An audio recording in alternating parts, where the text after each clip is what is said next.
வணக்கம்.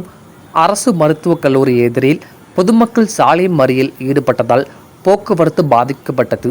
இனி விரிவான செய்திகள். அரியலூர் மாவட்டம் வைப்பம் கிராமத்தை சேர்ந்தவர் வேலாயுதம் மகன் திருமூர்த்தி. இவர் கடந்த 28ஆம் தேதி பூச்சி மருந்து அருந்தி தற்கொலைக்கு முயன்றுள்ளார். இதனையடுத்து திருமூர்த்தி அரியலூரில் உள்ள தனியார் மருத்துவமனையில் சிகிச்சை பெற்று வந்தார். இந்நிலையில் சிகிச்சை பலனின்றி இன்று திருமூர்த்தி உயிரிழந்தார். இதனையடுத்து உயிரிழந்த திருமூர்த்தியின் உடலை பிரேத பரிசோதனைக்கு செய்ய வேண்டும் என கூறி மருத்துவக் கல்லூரி மருத்துவமனைக்கு போலீசார் மற்றும் உறவினர்கள் கொண்டு வந்த நிலையில் பிரேத பரிசோதனை செய்ய முடியாது என மருத்துவர்கள் கூறியதாக கூறப்படுகிறது. இதற்கு எதிர்ப்பு தெரிவித்து உடனே பிரேத பரிசோதனை செய்ய உடலை ஒப்படைக்க வேண்டும் என வலியுறுத்தி திருமூர்த்தியின் உறவினர்கள் மற்றும் பொதுமக்கள் மருத்துவக் கல்லூரி முன்புள்ள செந்துறை சாலையில் அமர்ந்து மறியல் போராட்டத்தில் ஈடுபட்டனர்.